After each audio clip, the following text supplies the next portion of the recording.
radio de la référence www.radiolisolo.com. Radio-Télévision Lisolo, la radio de la référence numéro 1 de la diaspora congolaise. The station with the best.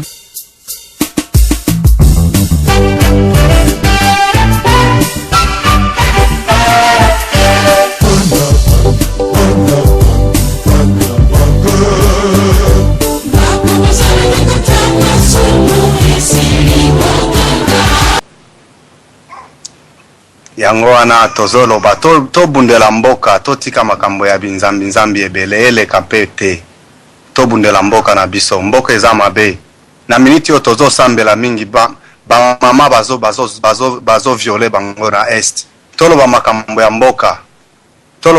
mboka de moi koya na chaîne oyo te de moi azande na Congo azoboma bandeko na biso tolobela mboka na biso totika makambo wana ba distraction ya kosambela ko benga fire Goma ezotombe na buto oyo bozo benga fire ya nani ebo mangande kona zo benga na radio bie ebo mabao bazonga bazo wa Goma c'est ça na ebite soki fire ko bomanga ou bien ebo mabao bazo boma bande kona biso anyway tozo yo kanano na sepelo wana nde introduction nga pona yo ki fire le kitro mezo kende na Goma te pona butia lelo bato ya Goma bazolala te.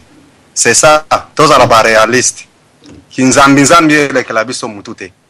Merci. Merci. Nazozo sa antenne papa Robert Mukolo dalante tapona ko recadrer bandeko toyeba ete makamtu zali kolobela awa na tango leta a échoué rôle na ye. Na tango ba pasteur, ba prophète, ba tendenge na ndenge uti koloba kinzambi nyonso ndeko Patrick Bunduki, je suis très d'accord avec vous. Ketango balinzami nyonso pe ba fire ele kaka me fire yango pe tuza komona eza mboka eza kobeba na tango constitution baza ko buka yango pona wena ko sinaka ba accord lokuta avec le M23 suka c'est toujours la lamentation eza ko yaka na Congo résultat ya rébellion to yebi yango déjà il y a eu trop de faux prophètes kati na pays na biso bavandi na pemina baba konzi koya ko conseil peuple na cité ke to sambela kaka to talaka nzambe ko continuer ko sunga biso biloko to ko mona tous ces mêmes pasteurs là sont des charlatans, sont des troubadours baza batalo kuta et puis to ke epa moko tende ba makambo o yango to za ko débattre de les sujet moko sans tabou. Lamentation par définition ezali expression ya ko se plaindre motema ya mawa. Donc, liwa, ba lyrique, manyongo, ngena, babiloka mawa, tout ceci, eza kofunda ete, il y a pas mal de pleurs na Congo. Lelo, il faut tout ça vraiment quelque chose de très grand. Kati na masolo oyo, ndenye bosengi to zala vraiment sérieux, nous devons vraiment être sérieux parce que temps est comme moukouse. Jusqu'à ça, quand? Question oyo, il faut tout se poser toujours. Toko continuer kozala ba endurance, na persévérance, na foi. Foi na tanga torture, foi na tanga persécution. Fois na tango to ebete Ruchuru ezwami déjà ekomi province mobimba ya Barwande. Fois na tango to za ko yoka ete gouvernement na biso bazaka ko ba ete biso to attaquer na biso bango te ba to za ko attaquer biso na tango makambo zo le kana kata pays na biso biloko lamentation to zongi sango na vraie place na papa mukolo na zongi so maloba oyeba ko modérer biso nyonso na kati na bandeko bokota franchement boya avec ba opinion na bino sans hésitation na ndenge bozali même mama le kambo to luka koma to participer na kolongola pinzoli na maya misu ya mama Kongo na bana biso bakomba orphelin na ba village na biso baza kotumbaka na mboka na biso oyo ekomi na se ya drapeau ya Rwanda. Alors papa Roberto Mukolo na pesi maloba yo poko tsapso na parti na mibale o tza kokenango plus oba ko sa distribution ya mpoke. Merci bandeko banso ndenge bolobi. C'est vrai bandeko ebele bazali kokoma wa ba msusu balobi émission zali ko dérailler ba msusu balobi eza ko dérailler te moto na moto aza koloba oyo eza na ena motema bandeko oyo bazali kokoma na moni makambo nyonso bokomi awa c'est très bien mais to banda ko se tolérer à partir la wana ba msusu baza ko réfléchir na cadre ya religion na bango ba msusu baza ko réfléchir sur l'action politique ainsi de suite mais si ko to lito recadrer to pesa ba solution politique na kolela oyo na ba lamentation oyo qui se lamente c'est le peuple, c'est l'individu. Moto oyo azali kolela, oyo azali touché directement. biso ndenge na bino nyonso ndenge tozoloba ndenge Mbuta Mfa Noir alobi toza na poto toza wapi tozali touché mais pas directement mais baoyo baza touché directement l'individu aza kuna aza kozela ba solution politique te azana na besoin de solution immédiate maintenant comment faire donc problème ezawana tokende sur le plan politique tozwa sur le plan social sur le plan économique sur tous ces plans-là. Alors, Torobanda, nous, sur le plan politique, il faut changer de gouvernement. Mais moto oyo azali kolela et pas individu azali koyoka pasi. Solution nini tokopesa. Mutuna oyo et pesi biso de ouverture ya deuxième partie, mpoete toyako koma na ba solution. Comment intervenir directement mpoete bato oyo bazali kolela kuna bazwaka mwa solution muke. Bape m'appelle kola bino boza kolia semu la wana poto bango pe bazwa bazela pe na attente oyo mboka ezali nango kosenga. Alors yango wana to ça la deuxième tour to réfléchir qu'on ne se rejette pas to linga te baza ko sambela baza ba congolais baza ko réfléchir baza ba congolais baza ko sala baza ba congolais mais il faut sikoyo biso toza la esprit fédérateur de façon que tout tonga biso nous toza na consensus. Parce que l'eau que vous avez sikawa. Alors, tu comme le deuxième tour. Deuxième tour, Nakobanda, Nambuta Poiti, pardon, Mbuta Poiti, Nansima Mbuta Mfa Noir, Namoni Atienga Ika Mwasing. Soko bimi ozako yoka biso zonga Mbuta Nangai. Toko tonga bele kaka na kati na pasi ya boy. Donc, to zonga la biso narati. Alors, Mbuta Poiti na pesio maloba, mais sikawa to bandi. Deuxième tour, to pèse sa solution nini. Parce que passe à Congo est commis individualisé. Merci. Tu continues, Mbuta Poiti. Merci beaucoup, Papa Roger. D'abord, on va répondre Papa à la Zamona. En France, l'Allemagne, au comparaison de la Congo, parce que en France, l'Allemagne, on a vu ça que comment vous allez Allemagne, France et Bima, Roi. Jamais ça va gagner la tête contre l'Allemagne, même dans le monde entier. Il va bien pire pour eux. Il va déstabiliser le pays où ils ont promis. Moi, papa n'a vraiment Robert, avec tout le respect. Au moins, nous parlons trop d'Israël. Mais Israël, là, ça là, missile, ça va satellite, ça là, tout ça là, vraiment un pays développé. Mais nous, on fait ce que les Israéliens faisaient, les Hébreux, il y a 3000 ans. Or, moi, je refuse de croire que le Congo a un retard de 3000 ans par rapport à ces gens-là. Alors, si vous acceptez cela, bon, excusez-moi, moi, je ne vais pas accepter ça. Nous sommes tous des croyants, chacun à sa façon.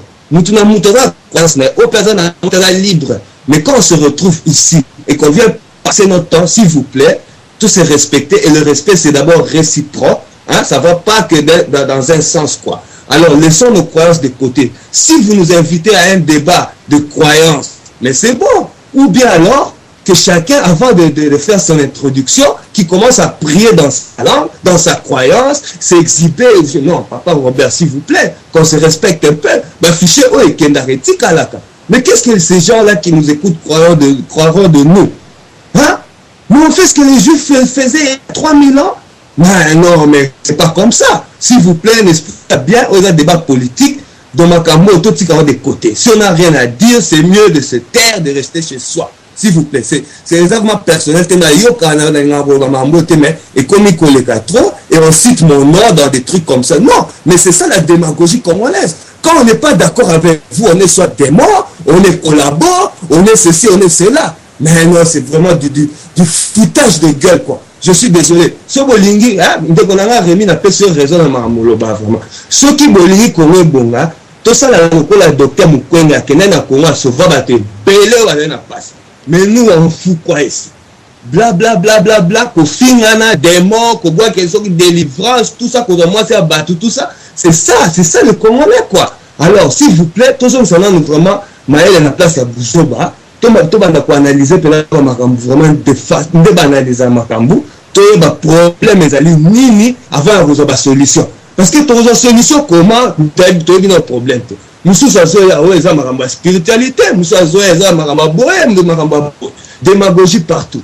Et quand on parle de la diaspora, Papa Zamba a eu raison, la diaspora est belle à Congo. Baby, ça c'est comme moi je le dis, la majorité de nous, tous les francs-maçons, et tous ceux qui ont des couleurs dans la boule, il y a là-bas, au bazar, pour te remplacer. Donc, qui était dans la boule, il y a sacrifice pour la petite qui est là, c'est ça le problème. Donc, moi je dirais d'abord, un esprit bien à Katina, la bêtise, là vraiment je pèse mes mots, parce que la majorité de la communauté congolaise, bazar bourré de bêtises. Je regrette, mais il faut le baron. Religion, comme ça, la religion qui t'aime, tout ça c'est des bêtises. Tout dans le 21e siècle, s'il vous plaît, tu vas bouler à venir. Donc, la musique, 2050 et tout. Mais nous, nous sommes 3000 ans en arrière. Et tout ça, nous, quand on dit ça, Illuminati, c'est une idéologie en l'émoire. Et ça, c'est regrettable. Papa, mon collègue, papa, Zambona, bon, il y a la chose qui est recadré débat. Ou ceux qui ont un débat religieux, exhibitionnisme, mais bon, ça va tout comme ça, tu participer, tu es bien à l'aise, quoi. C'est ça, merci. Non, merci, Mbotanangaï, et les débats et la religion, et les débats et exhibitionnisme, tu allez cause la solution, parce que c'est au choc des idées que jaillit la lumière. Mboka na biso eza na besoin ba discours d'à peu près T. Il faut vraiment que nous allons vers des solutions. Je suis désolé ceux qui ba makambo ebele za ko choquer bino. Mais advenant que vous devenez des responsables na mboka, boyeba que il faut tenir compte aussi de l'opinion. Comment les gens pensent. Donc c'est là tout ça que nous connaissons ba solution. Ne nous agitons pas les Congolais. Au fin même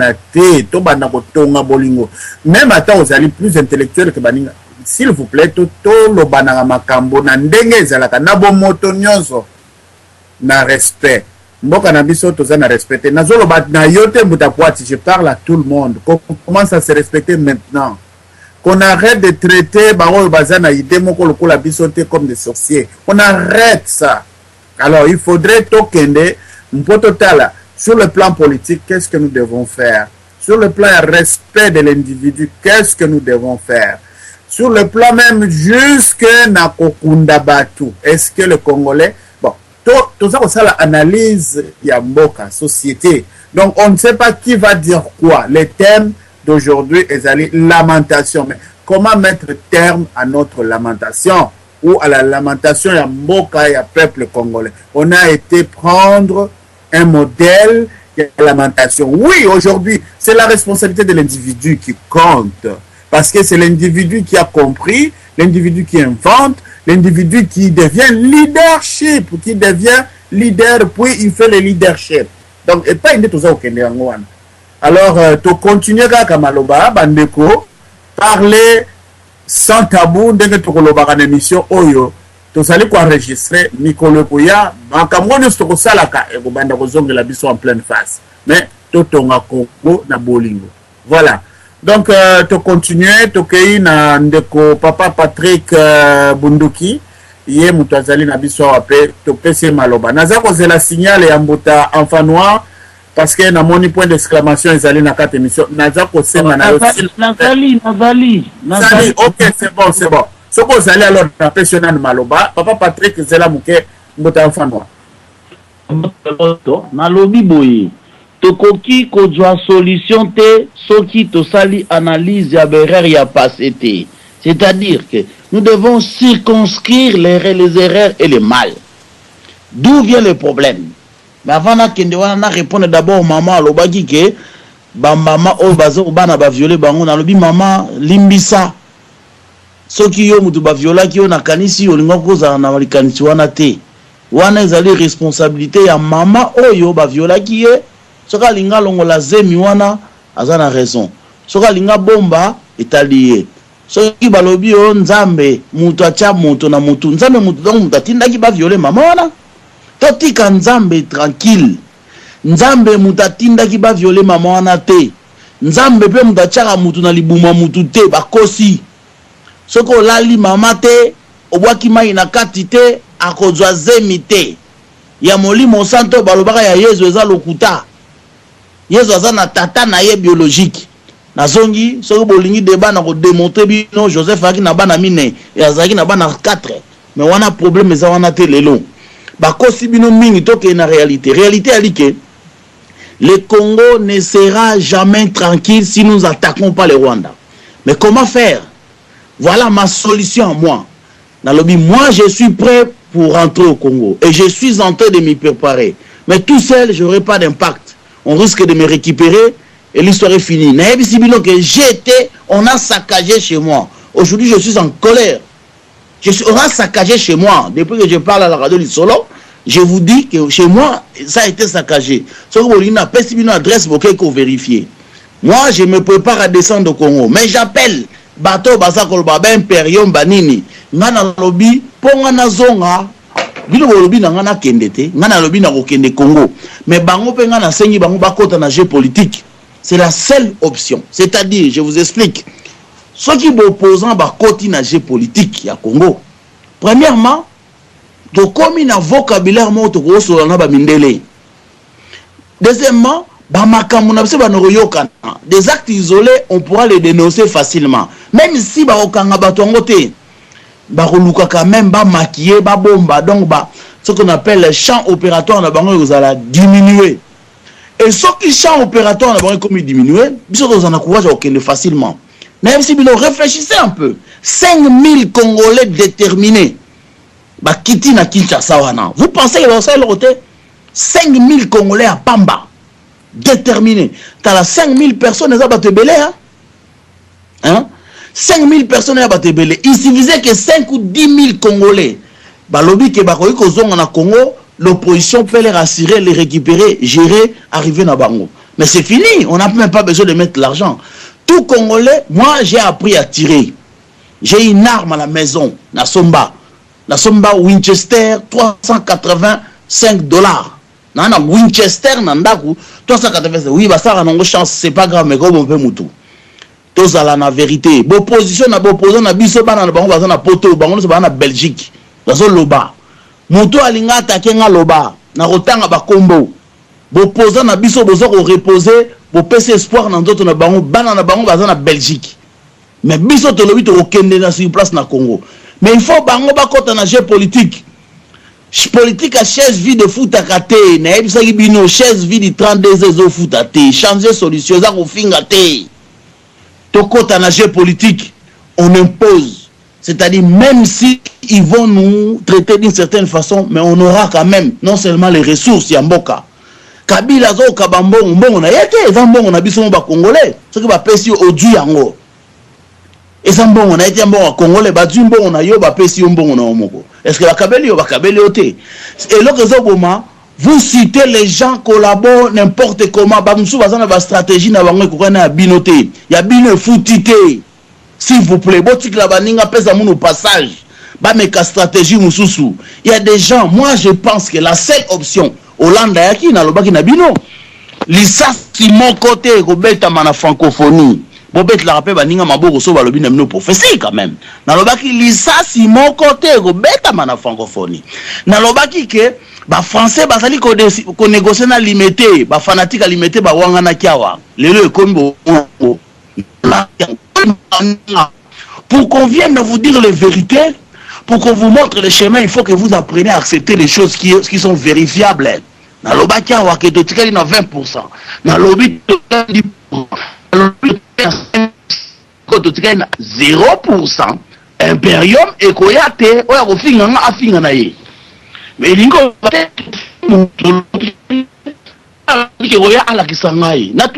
question. Vous pensez que John Chibangu a outi na Zamba kuna du pouvoir et la limite avec Tshisekedi kamata pouvoir. Soki asali bonga na kofinga ezo. Soka asali bonga na kofinga ezo ba. Et ko sala ma jamais. Yo va na ndako baninga ba ba. Tu vas couper belé. Comptez combien de gens qui sont morts. Ba histoire na bino ba IDPS. Prenez l'IDPS de 1990. Regardez aujourd'hui, ils ont perdu la vitesse. Il faut reconnaître que la politique a évolué, s'il vous plaît. Bazo Segabe, étranger, baza prêt à aider Congo. Bazo mona ba Congolais, baza la maturité T. Tozo landa, biloko zo solution T. Yana zo loba, solution ezali que l'opposition doit rentrer dans le jeu politique. Tant qu'on compte dans le jeu politique, il ouvrira une porte, il va poser des conditions, il pourra crier à haute voix ce qui va dérapage de Salami. Et nous autres, nous pouvons descendre facilement au Congo. En descendant au Congo, on a moins 200 francs n'angai, je peux apporter un plus. Kenazala, on apporte au gang leki. Ngai na kozonga Congo, boyebi kombo na ngai boko vérifier. Bilo finga inga bozonga mukonini. Je rentre au Congo parce que j'ai été saccagé chez moi. Vous, on vous a saccagé combien de fois? C'est ça le problème. Et là, vous avez botika démagogie. Ce qui est limite au cola, faut te dénoncer. Bateau, basalaki, basalaki, to besti ba maboko win. Mais basuki nanzela. Batika ba mususu ba continuer nzela. Nous sommes prêts de prendre notre destin entre les mains. Le président Eli a dit, prenez-vous en charge. Cela signifie, na lembi, na kokali susute. Je ne sais pas comment vous pouvez interpréter cela. Soko boko la bana, olobi na bana, prenez-vous en charge. Lingo banini, na komi mokolo, na kokali susute. Vous voulez pas faire une bonne interprétation de la lecture politique. Et le réseau Mamsou Yangwana. Qui sait qu'il a dit, prenez-vous en charge. C'est-à-dire, il a compris. Il a dit, pourquoi le bâti en avant l'élection? Alors, prenez-vous en charge après impérium à Koyokozouate. C'est qu'à comprendre qu'il ne va pas prendre cet impérium. Il nous dit de le prendre. Ce n'est pas une insulte, mes chers amis. Comprenez bien que la tata on a mawa. Il nous dit les vérités. Non, c'est une façon de parler. Prenez-vous en charge, cela veut dire, il n'y a que vous, le peuple, qui peuvent sauver ce pays. Moi, j'ai fait ma part, je ne pourrai plus. Nakoki boy na suki na koka susute. Ce qui moi naza mineur balobane prenez-vous en charge. Te sera koli obi prenez-vous en charge c'est que oiko bala, oiko zanda kunayo, oiko décision à venir nayo. C'est ça la lecture politique. Vous voulez pas interpréter la vérité? Bozo roya koloba pamba pamba, bo sale lo romona Congo te, bo bundela Congo te oganga na radio pour rien. Tomoni mutwa wa papa na nidia na fulufuta sali radio bo ba radio opposition. Opposition tiambo te. Radio combattant tiambo. Tozo la bino. La vérité est que na lobby na répété pour na pesa maloba na batu mususu. Soki opposition et koti na ngona jeu politique te changement go sala makaka na batu ya PPRD. C'est-à-dire ba ko sala coup d'état lokuta. Et ça la marana bamboka, vous a parti mo bobi que la situation est morose, on fait un faux coup d'état, on assure vos arrières. De protéger bino. Ndenge risque go salama. C'est-à-dire ceux qui bocha ba du pouvoir. Arolinga jamais va dénoncer Kabila. Parce que la vérité comme on a. Et ces gens-là ont les moyens, ont la même mise au pouvoir dans le Congo. Nous devons soutenir la jeune génération, la génération montante. Mikolo wana ba bloqué. Liko pe sa passage te. Bazonga sima. Biso de lobi torozo a destin en boka. Naza cause la bateau ba finga kabalo ba vérité. Moi j'apporte ma solution. La solution du Congo viendra comment? Tolinga te. Pour Congo à la soulager, il faut attaquer Rwanda. Il faut attaquer. Tu attaquer Bango wapi? Tu attaquer Bango na Libanda te. Tu attaquer Bango na Katamboka. Mais comment tu attaquer Bango na Katamboka? Biso to roya ndenge nini? Parce que bino bo vani na Libanda, bo na pouvoir te, ainsi de suite. Bana na bino ba voyager, biso to voyager te. Comprenez un peu. Bana bo posa na biso ba voyager, ba na Congo ba kinda. Bosongaka. Biso moyen to kenezate parce que les noms sont cités. Et il faut que ces gens-là rentrent dans les jeux politiques. Bah, continue la politique, ils ont quand même les dialogues. François Hollande a lobby na bango. Bolobia. Oh, les présidents. Ayobi aux opposants. Accepte les titres de l'opposant. C'est vrai que Papa Tshisekedi d'aujourd'hui a connu comme opposant à l'obacot de la parlementaire. Pour Nangaï, l'honneur que je lui donne, il doit faire un discours qui prend sa retraite politique. C'est-à-dire, quand il prend sa retraite politique, il va sortir par la grande porte. Ce qu'a continué, il va sortir par la petite porte, les greniers. Quand s'il fait la retraite politique, il dit je me retire. La situation du Congo pour l'intérêt de la nation, je ne voudrais pas continuer de peur qu'il y ait le bain de sang. Il sort par la porte, grande porte. Il serait un grand homme, on va l'honorer parce qu'il a mené une lutte noble. Mais tant qu'il continue, c'est l'idiotie. Je m'excuse le terme. S'il continue, oh je suis prêt, je peux prendre. Parce qu'il sait qu'il n'aura pas l'impérium. Mon cher ami, ce n'est pas la démocratie, réveillez-vous s'il vous plaît, prenez votre avenir entre les mains. Cela ne veut pas dire que j'insulte, j'ai fait la lecture politique, c'est ma vision. Et boto, d'accord, merci. Nabanzi au précisé pensée nayo. Retour au Congo. Bah, Congolais nous sur la diaspora. Première chose, tozali déjà awa boye, on est fédéré autour du radio ou de plusieurs radios où ils ont cette information. Ça, c'est la première chose. La deuxième chose, on a comprendre na masolo mbuta lobiawa, Congolais, tous se liguer, tous foot à ticket. Donc, fixons une date, retour au Congo, les Congolais sont de par le monde, tous ont tout le monde en dengue ba biso. Si j'ai compris, c'est ça. 2, disons 3. 3, dès que tu komi kuna, nde to sali stratégie, total abato, oyo bazana kati ya politique, mbotamuntu, oyo bazali ko kamba opposition, ba bima avec une retraite honorable, de façon que la jeune génération va passer flambeau et continuer, puis, sous son éthique technique, attaquer, nous soana et qu'on saigne la ceux qui te commis sur place. Donc, ils allaient la stratégie, ils allaient proposer une bonne lamentation, il y a pourquoi aller. Alors, tous les qui si quoi il y en a bande, je crois que vous allez koyo kanyon sur bande konyon sur azal koloba. Plus on est engagé, plus on parle, et mieux le cœur exprime ce qu'on a exprimé. Tous les qui n'embota Patrick Bondoki. Mpoke mboka yo mbota mutu. Ah, merci Ndeko. Ah, to c'était litro. Mfano en tout cas merci. Na ndengo préciser qu'il faut tozonga mboka. Bon, tozonga mboka mais il faut après avant tozonga mboka il faut se préparer. Tanga kozonga mboka est-ce que mutu nyonso aza prêt? Est-ce que mutu nyonso ayebi pona ni tokozonga mboka? Donc c'est ça. Avant tozonga mboka il faut tozala préparer.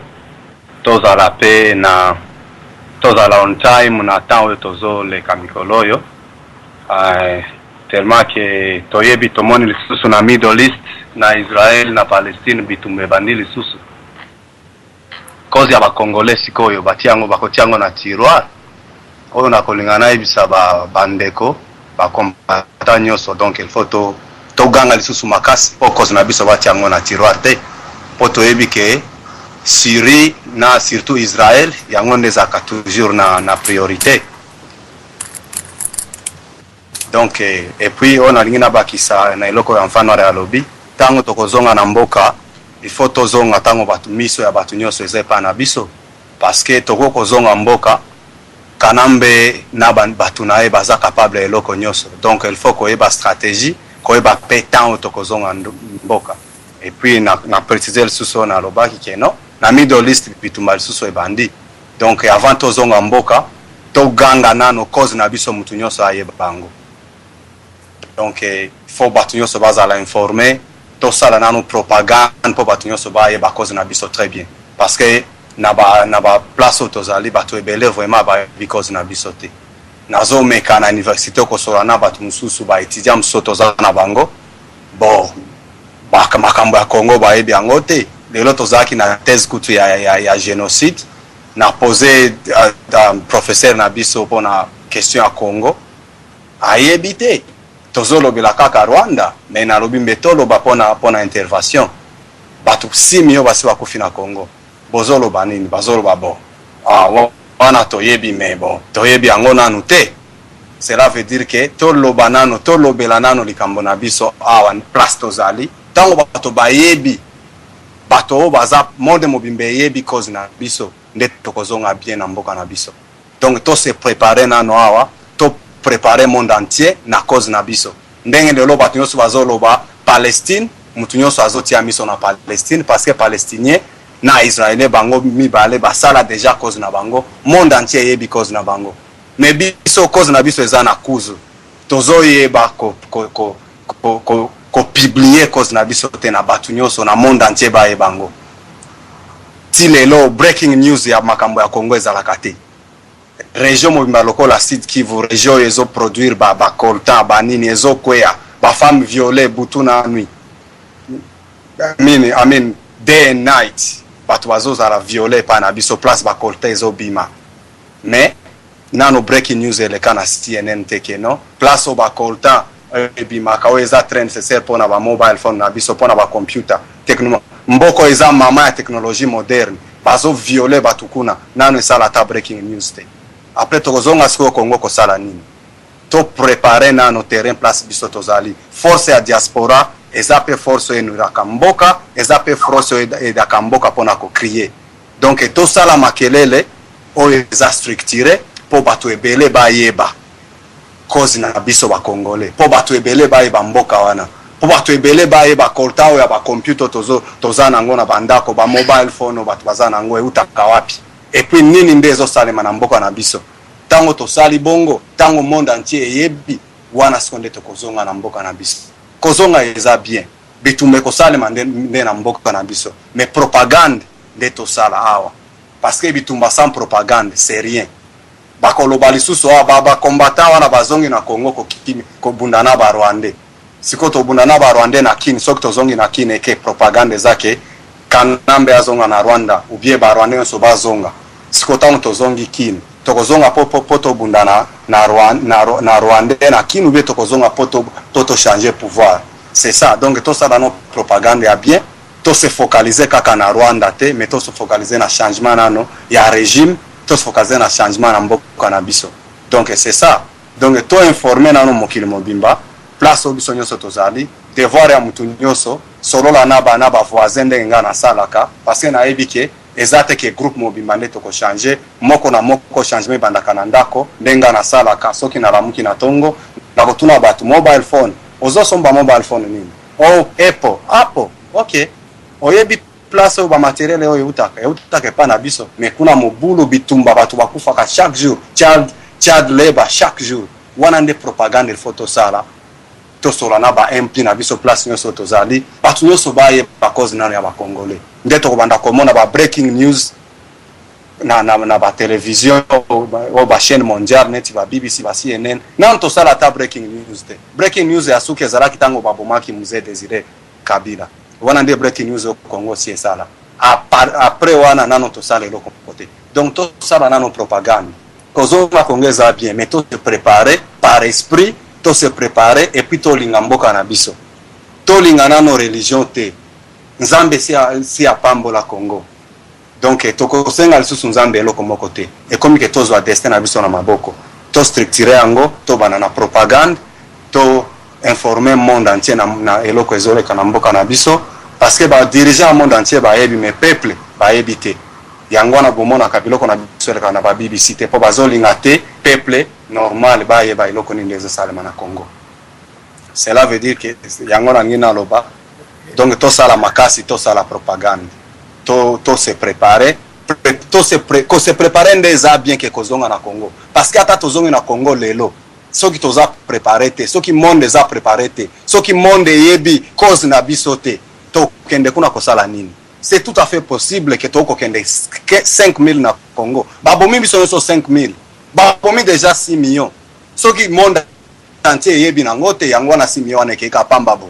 Hein? Ko lelo cause ya Congo bazo benga ngo ata génocide parce que génocide ezo salema na Congo. Mais bazo benga ngo génocide.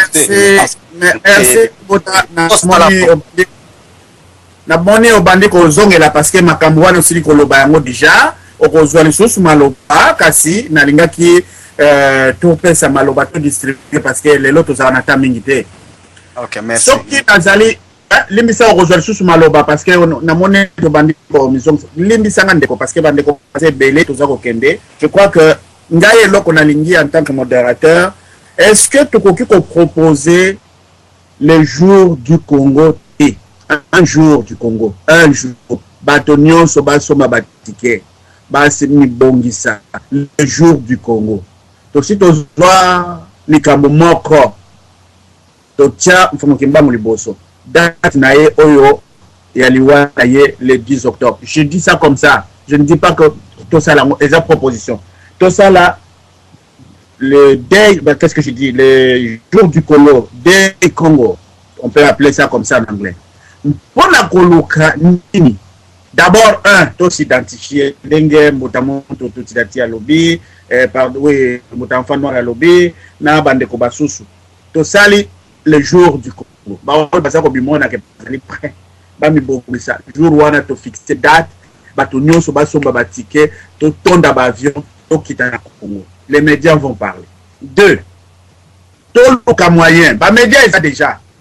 Mais, Talab Al Jazeera. Point de vue na bango, ils ont qui d'un traité, Al Jazeera et Bimi, Barab, Bimi, si télévision na bango. Congo pe asengeli na eloko ndenge wana. Déjà ba radio non suzali. Est-ce que moyen ezali ya ko fédérer yango esika moko to lo balolaka moko to zwa satellite to banda mettre kuna? Qu'est-ce qu'il faut ba condition ni to ko sala mpoli kamwana et comme réalité. Bon, alors troisième chose, oyo bino bozo ko loba wana bande ko toza ko loba osangisa ba idée. Donc toza na 3 étages ya ba idée awa. Les jours du Congo. Est-ce que c'est possible? Tout ça, les jours du Congo. Bah, on y a balingi, tout le Congo, na boumboyo, tout ça, nango. Parce que, moutouté a kolobe la biso Congo.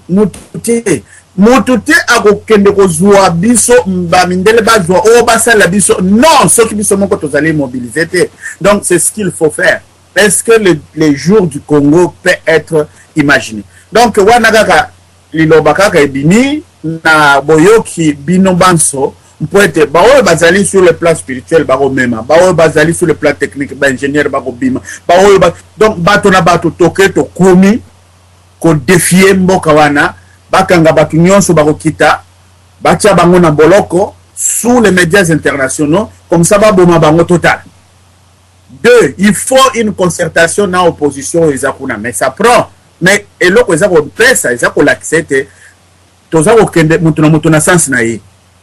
Et puis, opposition messianique, il faut, et si là, il faut tout le bac makambo changer. Donc voilà, oyo, tozali na yango, peut-être, oyo, tokoki ko zwa na kati ya débat oyo. Bana Israël tango, tozo zwa yango te pona, parce que le peuple croit beaucoup en Dieu, le petit peuple croit beaucoup en Dieu. Il faut qu'on touche bango. Alors, na lamentation, na souka lamentation, batu bazwa ki décision, il faut basala. Parce que kolela pe maye kokauka.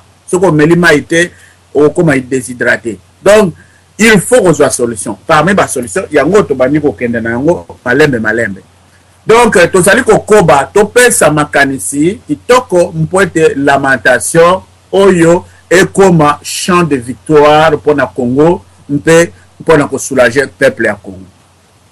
Mpoke sikasika wa tozali ko kende to komi 5 minutes peut-être 5 minutes ou 3 minutes ça dépend mais nazako c'est la précision kuna na technique alors to kopesa maloba na mbuta kwati trésor soki to silisi to moni bon na lando akote libiso wa boye bongo to kopesa ye maloba na sima ya mbuta muntu kwati trésor. Ouais, merci beaucoup. Bon, là il a mbote na ndeko bona vraiment avec plaisir que ça fait plaisir comme on a non l'idée oyo ya retour au Congo et ça idée moko vraiment ya kala et ça les lotés série à ba élection je me rappelle ngana loba ngana bibandeko il suffit à 1000 diaspora lelo combattants na kin et koki ko changer. Imaginez vous bakanga 700 Congolais de nationalité étrangère lelo to ba disparaître ba 2000 ndonga la 700 na ba ramatungu et que ça la moi et morobo et puis batona ba ko entraîner pe masse parce que un mikiliste na Congo égal ba malanda ngulu ba mikala ba peuple to benga bango bazala toujours mais on entraîner batou na loba na radio mais mes frères et sœurs moi j'étais traité de beaucoup de choses ba loba n'importe quoi et bébé peut ba traiter de gamins de fous et maman lobaté mais le na monique après une année bah tout quand même bah comme il rejoindre vraiment ils ont plaisir mais na ça la moi éclaircissement c'est une idée na et ça la raté kozo na Congo boye comme festival à francophonie ou bien journée africaine ou bien concert non quelconque non c'est un processus à long terme et c'est au fait le retour au Congo que ça de façon générale et que ça de façon personnelle mais il y a une idéologie collective. Tu vois, donc ceux qui les ont histoire là-bas juif, bazala qui na beaucoup na bango que oui, un jour bazon en Israël, mais pour matérialiser, ezala qui nzambe asala qui miracle té. Ba kenai ko kutana na Suisse kuna 3 ou 4 ans après la conférence de Berlin. Vous là, moi ba coïncidence parce que mon kilango zotamola ensemble. Alors les juifs, ils se sont réunis là-bas, je crois avec la conférence de Galles ou quelque chose comme ça, ça s'appelait comme ça. Et c'est à partir de là qu'est née l'idéologie sioniste. Mais, Melikamuyama belé à Israël, on va déjà selon culture, la religion. Et ça y est, donc, d'abord, il faut d'abord adopter cette idéologie-là, donc Congolais vraiment au hasard a mis benaka acquis au changement, a comme un courage, a comme un esprit, et à partir de ça, à mon comment hier à quoi ça la mini. Mais je crois que le retour vraiment est indispensable. Donc papa Zambouana, au Vandi trop place au Vandi, ils allaient bien, mais il y a que tant on a yo et coquille, il faut zonga. Togo était bande ko belé ba mi bimisa parce que ba kanisa ki ke pas sera bimi na YouTube, to sera bimi na radio, na Facebook. Oui, à cause de peut-être mon c'est quel temps on va pouvoir récompenser, mais les bande ko peut-être bango ba ko ça d'accord mais toujours un million de banda, des millions de Congolais qui se disent qu'il y a un changement et c'est eux là biso wanande on a bimate tout ça est belé. Alors arrêtez à regarder YouTube les noms pour beaucoup au Congo. Au Congo on peut aller, c'est pas comme en Iran. Nous te rencontrons à Congo mandengo lingi. Les amis du Kamba boule, les amis du Kamba processus, les amis du Kamba mobilisation, les amis du Kamba travail. Malheureusement, toyebi ke biso to lingana so mara mwana te. Na ko beno moko il y a 2 semaines, il y a une idée et bima qui na radio awa que to lingi radio na biso et mettre na Congo. Là j'ai l'impression que ekimisiku tout bateau. C'est comme si on était belé depuis des boulane bima. En tout cas, Bayaka Souste et puis on est encore plus loin. Bissot on meka qu'on s'organise dans la police. Je vais le dire vraiment. Et je vous dis qu'il y a que 2 personnes qui ont répondu favorable. Et ça dit que Rémi, l'enfant noir, bête noir, na John Tumba. C'est les 2. Na Odon de qu'on a passé juste sincère, Odon avec Ako, jour au Bissaïlo, on y fait ça là, Ako Sala. C'est les seules personnes qui ont répondu favorable, les fils que Babi, ok, Yarato Solo là. Mais les autres, ils sont où? Ils s'en foutent ou quoi? Et c'est ça le problème, que tout le monde veut parler, tout le monde veut être devant, mais quand il s'agit à poser acte, il n'y a personne. Donc là, vraiment, j'accepte l'idée comme elle va ça là. Fils, dans le parlement depuis l'année passée, Congolais, il faut qu'on esprit à Somalien, esprit à Nigérien. Bon, tu vois, problème, on a toujours qu'on dit ma boula batu na retard. Après 1 année, 2 ans. Malheureusement, ce tour au cabani n'a été poison, moi, la mouké, poison, boé, poison, le bagaboé, tour au bateau, le bâti, cravate, le balago, la sango, le bas français, milaï, bandé, belé. Il y a une raison, mais depuis 60 ans, vous avez le résultat, il y a Batouana, Tolanda, merci. Merci Ndeko. Au moins impassi bakulo to ba précédent biso angwana. Ba ko prédire les cabo koyaka bato ba ko bango sérieux té. Au moins que yo lo ba bolo wana biso stokita et puis les kambango etelema. Donc pour te dire que il y a un délai entre les loba au muto azali branché à koloba na population azwa mpoete atambola. Il y a un délai dans tout ça. Alors il faut la constance dans le travail. Très bien, il faut qu'on quitte. Mais qui va partir? Nos colonies. Ça prend une certaine organisation locale. Ça prend une organisation par pays. Ça prend une organisation. Il faut faire quelque chose. Peut-être qu'on répondre, mais les médias mondiaux se liguer derrière Israël. D'abord, Israël, pour la plupart du temps, Bangom Toubazali ba grand banquier na kati Amérique. 2. Bangom Toubazali na ba usine et belé o Israël kotambwisa mokili. 3. Bangom Toubasimbi, il y a beaucoup de professeurs israéliens et tout ça. 4. Budget États-Unis, Israël ko prévoir dans chaque budget un certain montant au Yekendra Israël. Selon le fondateur, il y a Mboka États-Unis. Donc, soutien Ezali. Ils sont tous dans le soutien nous sur Wanati. Mais par contre, 1910, parce que quand Batuma Boko na kati ya Équateur pour la production ya caoutchouc, batindaka commission moko na ba journaliste ba utaka New York, ba msu ba utaki Angleterre, ba msusu ba utaka Paris, ba kenda ko vérifier makambo wana le roi Léopold II et son Congo ndenge ko boma batu. Makambo wana ekota na kuzu ezana ba thèse de doctorat ba belé ezali ya kosalema mais elobama kate. Il y a un autre problème, racisme ezalaka. Ata bolingi yango koyoka yango tie mais makambo etali bato mwindu ezwaka penza ampleur mingi te na kati ya concert ya ba décideur ya monde. Bon, est-ce que ezali faute ya biso? Non. Donc Congolais en ce moment, il faut banda kotala ba action na yo sali. Ba Congolais yo solaire ba télémaki mpona élection. Partout au monde, tous les journaux en ont parlé. Marche na New York, marche na Montréal, marche na Paris, marche na Londres, marche na Afrique du Sud.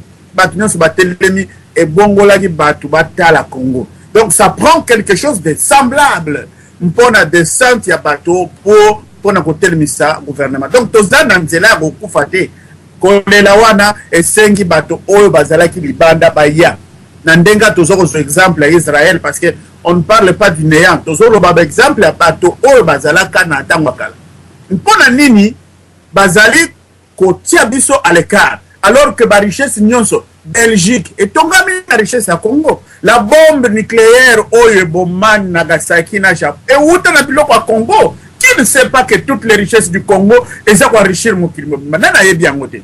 Mais dites-vous que ce qui sont au télémi Congo est télémi d'une certaine bonne façon et vous provoquez ma crise et pas une source. Donc il y a des raisons parce que dans le Congo nandenge wana on ne veut pas soutenir. Bon, wana il faut que biso moko totelema ba Congolais. Donc c'est ça. Mais nakati na biso ko kabwana ezali ko lingana solo ezali te tozali kaka bato bonko kaka ndenge wana. Donc maintenant le jour du Congo, est-ce que c'est possible? Tokosalela ndenge nini? Tomone ndeko Saiba akoteli biso wa eboto mboka yo kasi tokopesa nanu maloba epai ya ndeko Bonalando oyo asili kokotela biso na kati na mpoke. Mpoke mboka ayo mbotami. Merci mingi mbote mingi bandeko. Na profite pe na pesa mbote mingi koleka lisusu na Poiti Trésor. Na zone sengo mingi ya pour participer na soirée ya lelo après temps ya mois repos. Bon, na l'ambi émission na oki d'intervention batu, c'est difficile vraiment pour émettre propres idées sans pour autant kokende lisusu ko commenter ba maloba bandeko balobi. Bon, ngana obandana no na élément liboso ezali sur ce qui est important na moni lelo awa ezali kokende Congo. Ida kokende Congo ngana yokango, oui c'est vrai, Poiti Trésor a proposé idéana. Ngana yokango na 2007 pande Koko Waza. Koko Waza na radio Chombo na 2007 alobake biso tout ba Congolais oyo tozwa ba nationalité ya bamboka oyo. Comme toi ali ba citoyen européen, américain, eza difficile vraiment que régime criminel ou eza na mboka kuna et malmené biso puisque toi couvert par les consulats, par la service diplomatique ainsi de suite. Donc à proposer quand même Tayoka qui a la quitté puisque les Congolais tous a programmé pour ne pas écouter. Donc il y a les formes et software au Bachabiso par programmation mentale. Bon, il y a aucun de Congo une organisation moko effective, surtout sur le terrain. Pourquoi même 5000 personnes te moto qui me revendent dans nanda kuna bangoto na ba hôtel et pour permettre ba agent wana ba criminel ana ba sala besoin na bango en toute tranquillité. Deuxième élément, ils a élément moko ya conscientisation idée à radio oyo pe et bima déjà ya kocha radio et émettre à partir ya Kinshasa. Total même conditions techniques, c'est faisable, c'est possible.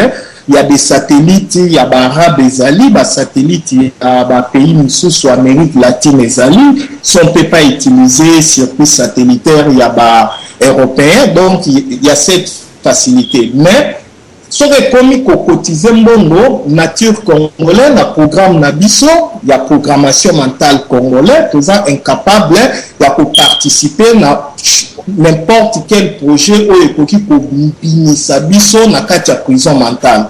Donc soko tche ba congolais ba pesa mbongo, en tout cas ba opesa ba pesa ka so ba trop émotionné. Mais ceux qui va récupérer ba réflexe na bango c'est impossible. Donc tout ça la nan ba effort personnel, individuel, chacun katinae à se détacher, à se libérer dans la matrice. Matrice à troisième dimension où est enfermée population humaine et surtout est enfermée population congolaise. Batulelo bakomi ko se libérer. Batou bakomi ko se détacher na système maudit, système capitaliste, impérialiste, sioniste oyo ko konza monde oyo. Et puis, les leaders à système wana équilibré, sont tous des psychopathes, sont des gens très très très dangereux. Biso erreur à liboso na diaspora tout ça là qui c'était tout informé les leaders, mais ces leaders là sont tous bien informés, ce sont eux à travers la société secrète na bango ba planifier car attaque destruction à nation, destruction à peuple. Et ça, bangonde va prévoir kayango. Donc, toi, on a besoin d'informer bangote, mais erreur, il y a organisation politique, il y a biso tellement, toi, on a ba méthode à kalatanga mobutu.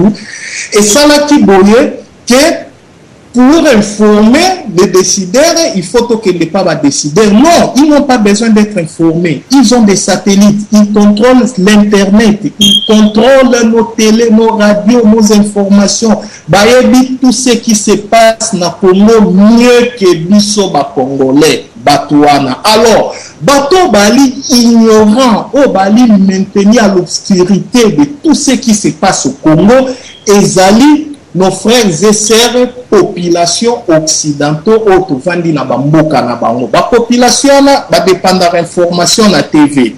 Ou bien na site internet où il racontera de n'importe quoi. Alors, le site alternatif, peine sengara mouko à la initier, to ba expliquer que nous avons information, boye. Biso siko, au lieu de informer population, oyo, ezali tenu à l'écart et information, biso, tout ça là qui est fort, informer, bakonzi wana, basalini, occulter d'information, censurer yango. On a proposé boui. Tokoki po banda rocha makelele. Marche, ça n'a aucune importance. C'est long là, puisque si on descendre na balabala, bautine de la bino ba policier là. Bako infiltrer bino. Toye bakake. États-Unis, Europe, bali na ba troupe moko composé de jeunes, même des noirs ba na kati.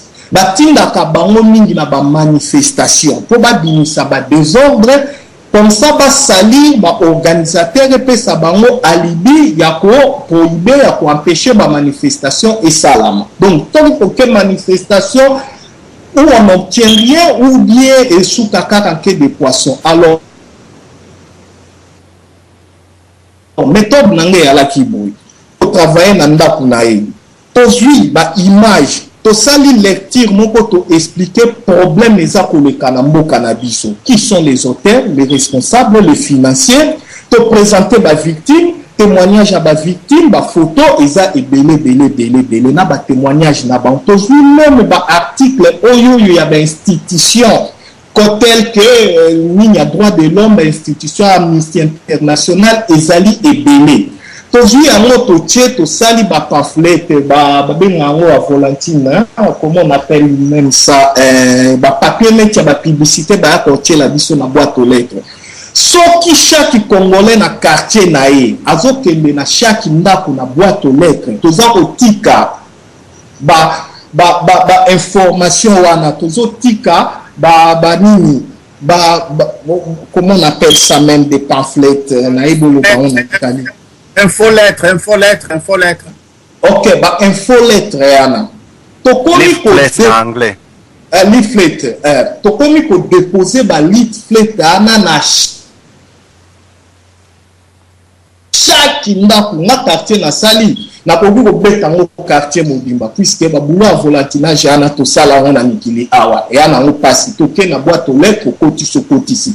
Comme ça, to tena ba référence ba lien ba site et ko pesa au moins 50% ya ba famille ya ba mboko to vandi ba se documenter ba s'informer et pour créer ma race mais moko impossible pour créer citation moko vraie citation et éveil.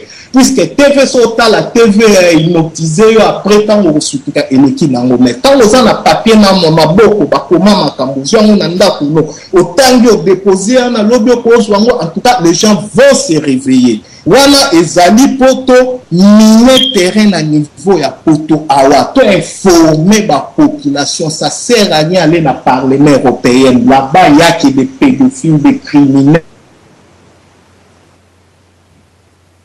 des satanistes, des sanguinaires et des cannibales, tous ces pourris corrompus. pour informer la population. Au monde biso wa Congolais, nous sommes des chrétiens, même ceux qui tout le monde n'est pas chrétien, il y a ceux qui se disent des kibokokoïstes. Christianisme est échoué. Pourquoi christianisme est échoué? Peu importe qu'il y a des vrais patriotes chrétiens, mais christianisme échoué. Quand il y a des Palestiniens, les Palestiniens comme le monde entier parce que religion na bango musulman est soutenir par alliance, par comment on peut dire sympathie, fraternité liée à la religion na bango et ça dit que tout le peuple arabe rien que musulman à se sentir palestinien, à sentir pour la cause palestinien. Et puis, à niveau de l'Europe, on a participé à une manifestation à Rome pour la cause de Palestine.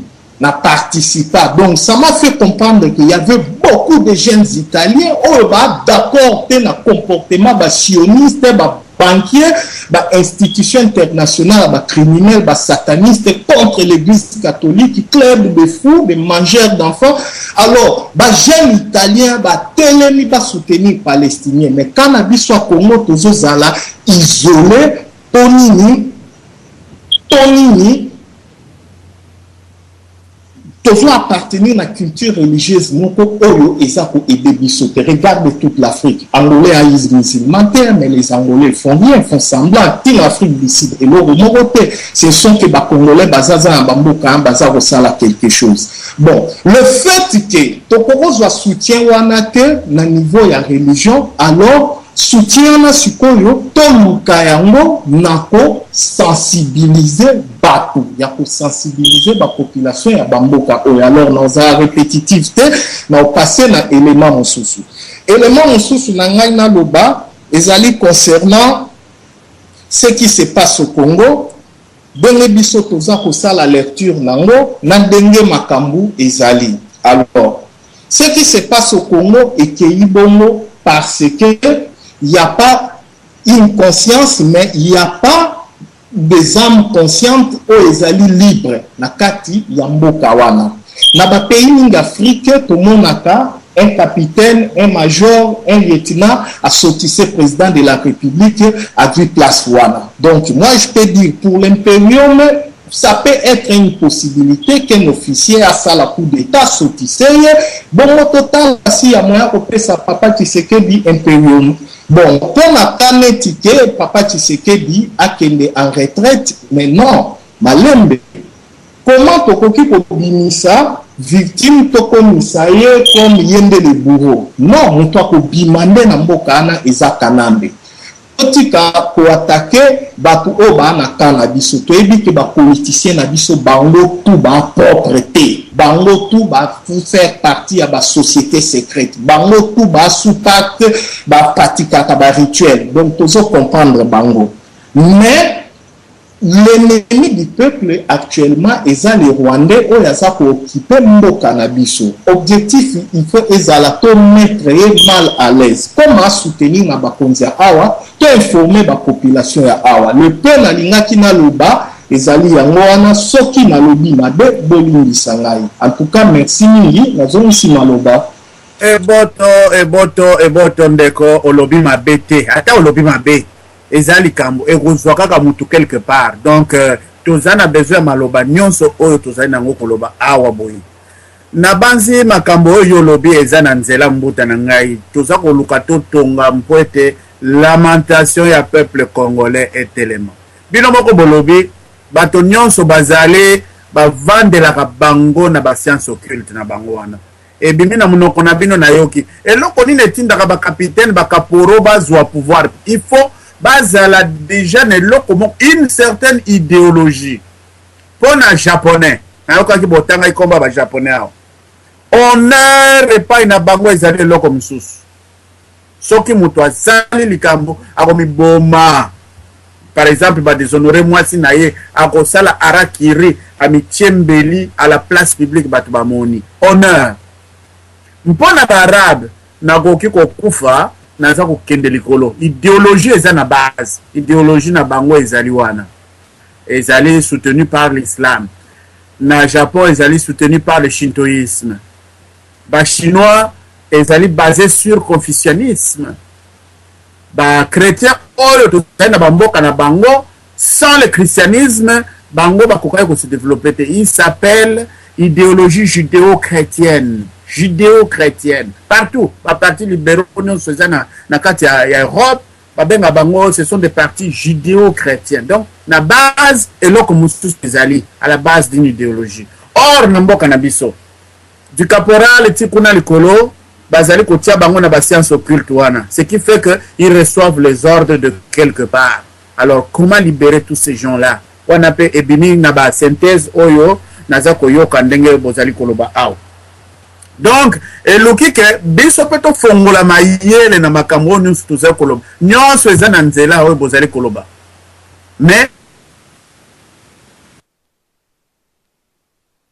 makambo mosusu difficulté tokozalaka nango personne mosusu bakoloba likambo avec une précision nette à l'avenir, mais bato bakozala prêté ya koyamba likambo wana mbuta poati trésor awa lelo na banzi olobaki likambo bato bazomona osali mwana muke mais lelo bato nyonso bakimi mbuta mfa noir alobaki likambo siko oza komona difficulté oyo bato oyo baprécédent biso.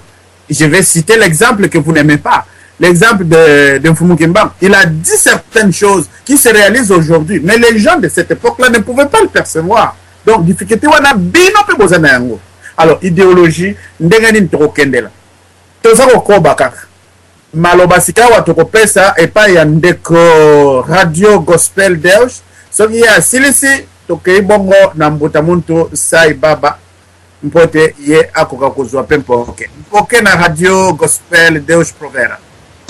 Oui, merci. Dans la Nignos, ce qui est le grand problème, que nous constatons que Bazali, quelque part, na Kobanga, dont la forme est na Bango. Parce que Bazali perd déjà contrôle le Cameroun des années. Alors, ce qui est vrai, nous tenons son ambassade. Donc, Azali a potentiel. Il faut donc consulter Yomoko. Il faut avoir confiance à Yomoko. Parce que cette assurance nous a dit que je peux faire quelque chose et que je peux changer. Mais ce qui est là, nous devons faire le makamana batmosu sur la peste, donc ça ne se pas batmosu. Non. Le changement peut commencer par nous-mêmes. Par exemple, pour moi-même. Et que nous comprendre la situation dans nous comprendre ma pouvoir quand je peux donc confronter les situations où la réalité où je ressemble à Goliath. Vous comprenez. Mais bien vous avez que le Kambango il y a solution vers l'extérieur. Non, il faut aussi conscientiser que la solution va partir de nous-mêmes. Nous ça faut se conscientiser que je peux faire ce changement là. Tant que vous avez une assurance vous comprenez, parce que votre conscience témoigne. Tant que vous avez seule conscience vous avez témoigné.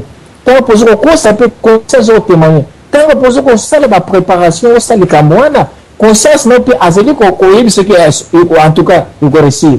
Nous ça na talent qu'est-ce qui vous manque? Détermination. Et Kolongo Kobanga, vous comprenez.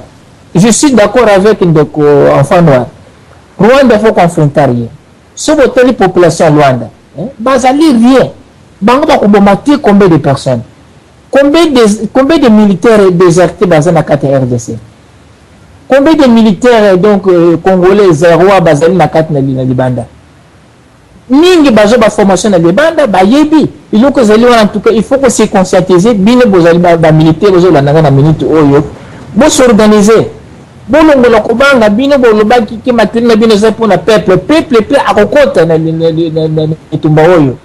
Moi je suis prêt, je suis angolais nazali donc ancien combattant, je lutté pour mon pays.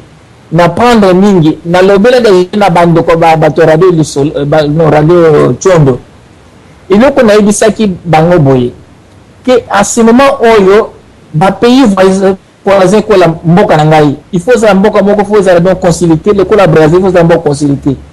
Pourquoi nous le moko c'est stratégique ou ezali toujours bako vous allez quelques groupes de personnes même 4-5 personnes ou 3 personnes même donc bako bima awa.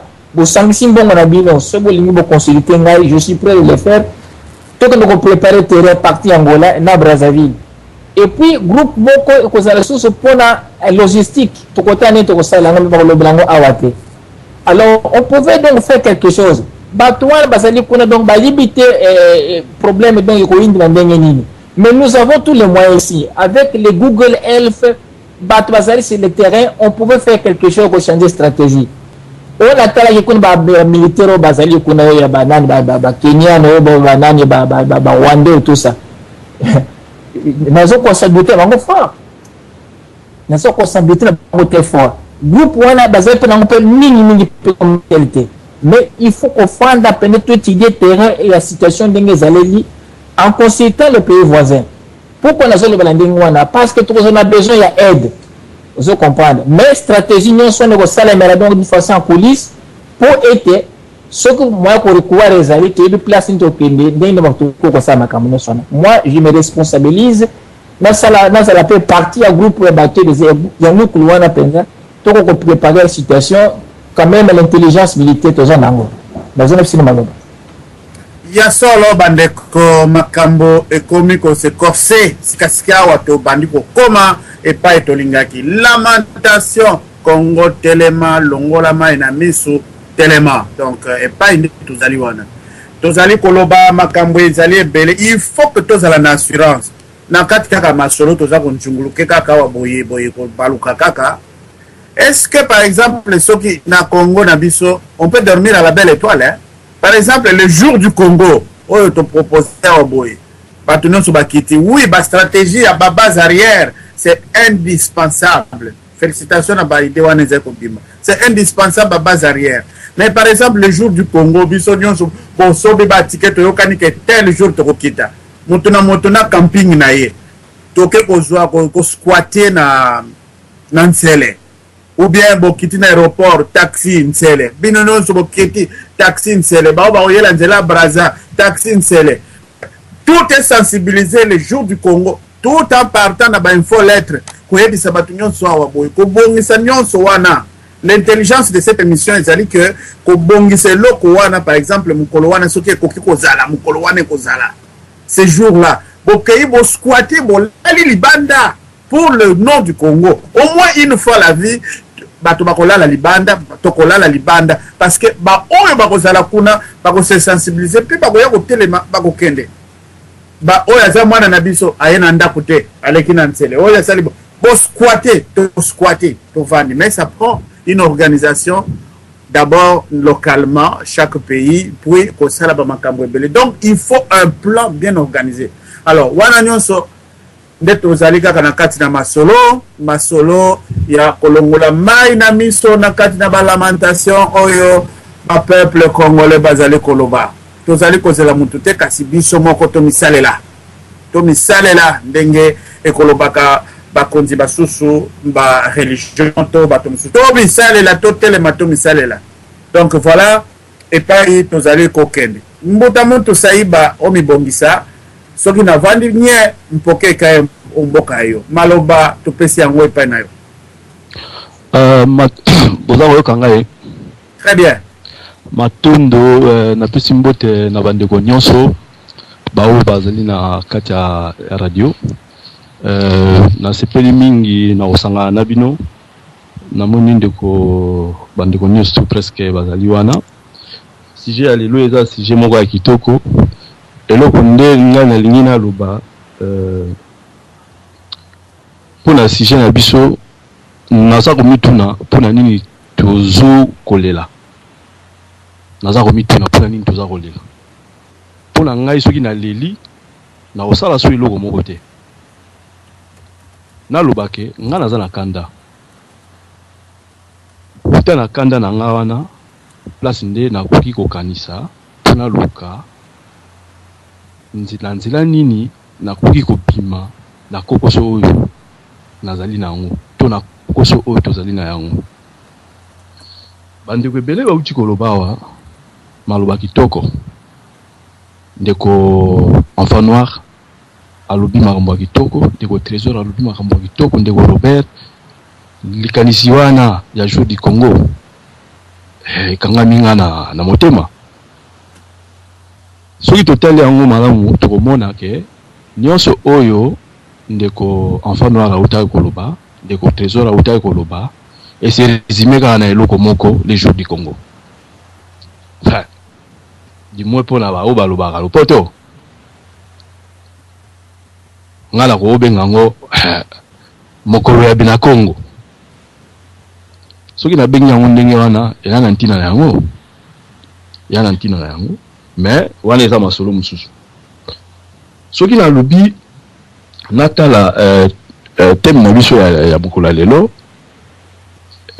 ezali molelo ya bana ya Congo molelo wana pona nini tozali kolela mais ngala moni ke tozala ntina kolela te mais tozala ntina nde tobundela mboka na biso donc ntina kobundela mboka tolongola focus na biso sur Rwandais tolongola focus na biso sur Kanambe mais tochande focus na biso sur les Congolais parce que soki Kanamba zawana eza biso nde batopesi pouvoir eza biso soki Kanamba aza kosala oyo ye azosala na ba groupe batu baza kolinga ye eza nde biso nde batozopesa ye pouvoir wana ngai na moni nde soki tolingi tokotisa mbongo wana na mboka tobanda nanu kosatake na bandeko na biso ba oyo balingi ye ba oyo bakopesa ye mayele parce que Kanambe asala université te pona ayeba keno soki abaloli constitution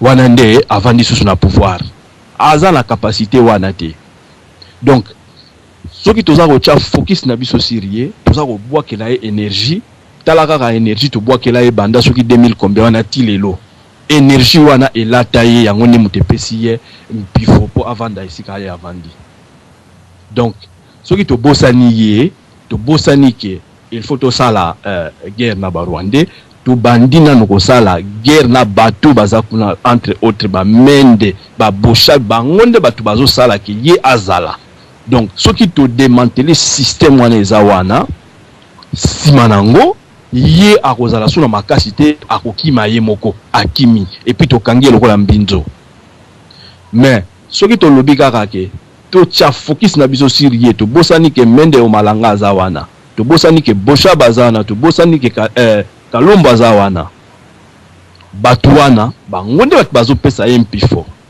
wana yango nde moto ezosala ke avanda donc système wana yango nde faut tolongola soki tolongoli système wana nsima nango toko organiser ba makambo ndenge ndeko enfant noir alobi ke bato ya sika baya parce que bato wana ya kala wana balakisi biso de quoi est-ce qu'ils sont capables donc ngana monike makanisi nyonso oyo bandeko bauti kobimisawa ya makanisi ya kitoko mais nayokaki ndeko alobaki ndeko moko alobaki kuna ke soki tokiti na Congo bakokanga biso bakosala bo mais soki bakangi biso so totali bandeko nyonso wana baza na nzinga ya Kanambe bana na bango batanga na Congo te kasi batanga na mikila poto te tozala bango awati tozala bango awa toyebi bisika bavandaka alors pourquoi pas to banana nous ko inquiéter bango parce que na ndimi te ke bakolongola bana na bango na ba classe ya kitoko awa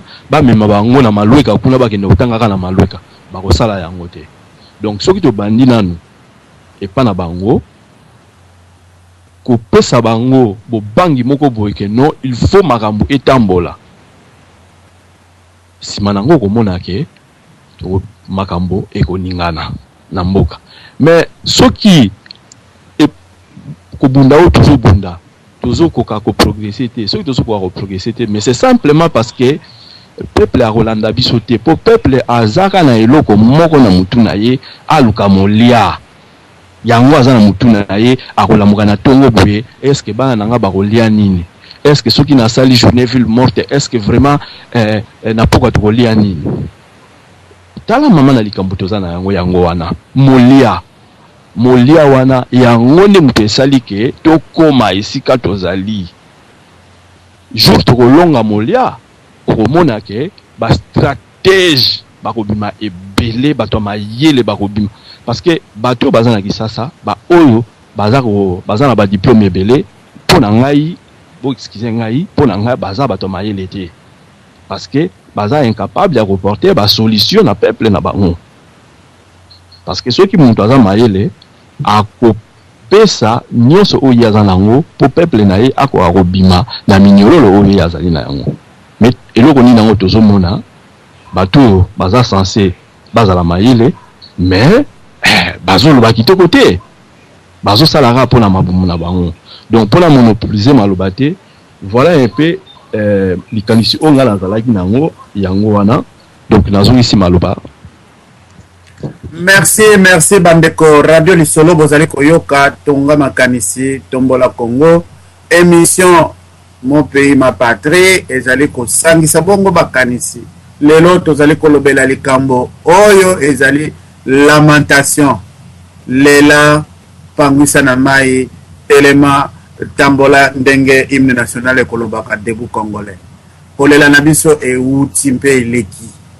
Alors tosali presque tour ya bato nalingi nazongisa maloba epai ya mbuta zambwana a recadrer lisusu na ndenge wana mpo ete topase na 3e phase ya maloba soki ndeko azwi maloba te en tout cas a signalé ata na kokoma mais sikawa tolingi toleka na 3e phase ya kosangisa lisusu makanisi autour ya quelques mituna oyo ezali omboka ya mbuta zambwana mpoke pe epai na yo.